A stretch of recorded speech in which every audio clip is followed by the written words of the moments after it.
അവന്റെ ഒരു ചെറിയ കമ്മലുണ്ട്, അത് തങ്ങളിപ്പോ കെട്ടിക്കുന്ന മക്കൾക്ക് കിടക്കട്ടെ, ഇത്രയുള്ളൂ. ഞാൻ പറഞ്ഞു വേണ്ടമ്മ, അത് ആരാ തരുന്നറിയോ? ആ +2 പഠിക്കുന്ന കുട്ടികളപ്പാ ഈ ഒരു കമ്മല് കെട്ടി കരഞ്ഞു പോയി. ഞാൻ അവർക്ക് വേണ്ടി ദ്വാരിക്കണം, തന്നവർക്ക് വേണ്ടി ദ്വാരിക്കണം. അതല്ലെങ്കിൽ നാളെ പടച്ചിറപ്പിന്റെ മുന്നിൽ നമ്മൾ ഉത്തരം പറയണം. അതെ, അപ്പൊ അന്ന് രാത്രി ആ മൈല സ്വർണ്ണാഭരണങ്ങൾ ഇങ്ങനെ വെച്ച് പുതിയന്മാരെ കൈ കൊടുക്കും. എന്നിട്ട് നമ്മൾ ദ്വാരിക്കും. നമുക്കറിയോ കഴിഞ്ഞ സംഭവം അറിയോ?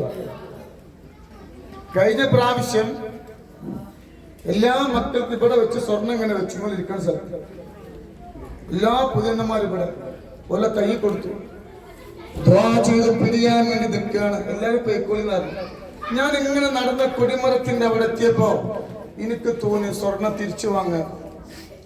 അങ്ങനെ സ്വർണം ഞാൻ തിരിച്ചു വാങ്ങിയിട്ട് ഫതിൽ ആരോട് പറഞ്ഞു?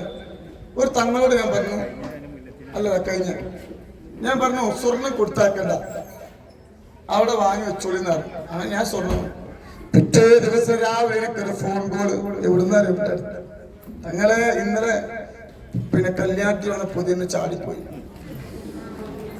ഇവിടെ വണ്ടി നിൽക്കുക, ഇവിടെ വാഹനത്തില് കാമുക നിൽക്കുക. ആ സ്വർണം കൊണ്ട് പോകാൻ വേണ്ടി മലയാളം വർത്താനം പറയണ്ട, ഹിന്ദി പറയാം. അപ്പോ ഇവിടെ നിൽക്കുകയാണ് ആര്? കാമുകനും കൂട്ടനും വണ്ടിയിൽ. എന്തിനാ? ഈ സ്വർണം വാങ്ങിയിട്ട് പാവപ്പെട്ടവന് പൈസ അല്ല സമ്മതിക്കോ? എന്റെ മനസ്സ് പറഞ്ഞു കൊടുക്കണ്ട, വാങ്ങി വെച്ചോ. ഞാൻ രാവിലെ ഒരു ഡ്രസ്സൊക്കെ മാറ്റിയത് അണിഞ്ഞു വന്നോട്ടെ എന്നാണ് കരുതിയത്. ഞാൻ സ്വർണ്ണൊക്കെ ഇതൊക്കെ ഞാൻ അവിടെ സ്വർണ്ണ വാങ്ങിച്ചിരുന്നത്. അല്ല കുഴപ്പമില്ല. അപ്പൊ അതാ പറയുന്നത്, ഈ പൈസ ഇതെവിടെയും പോകില്ല. അതുകൊണ്ട് അള്ളാഹു ഹൈറാക്കട്ടെ. അപ്പൊ ഇൻഷാല്ലാ ഞങ്ങൾ ജുമാക്ക് പോയി വരുന്നതിന്റെ മുമ്പ്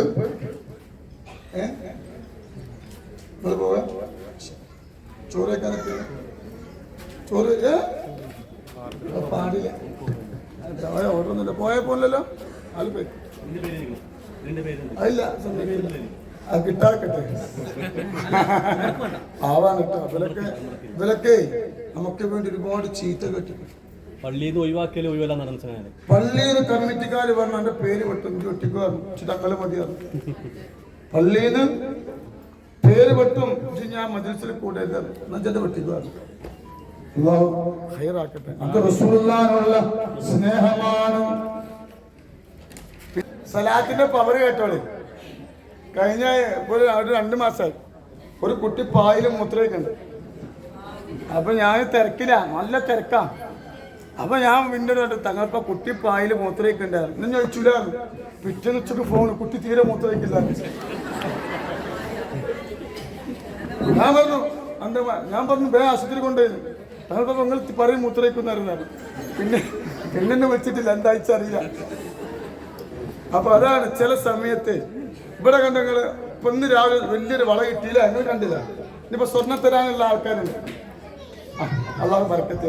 അപ്പോ ഇൻഷാ അല്ലാഹ് പിന്നെ അത് നമുക്ക് ആലോചിക്കാം പരിപാടിക്ക്. ഞാൻ പിന്നെ എന്താ അറിയാം, ഞാനൊരു AP-കാരനെയാണ്. മുണ്ടല്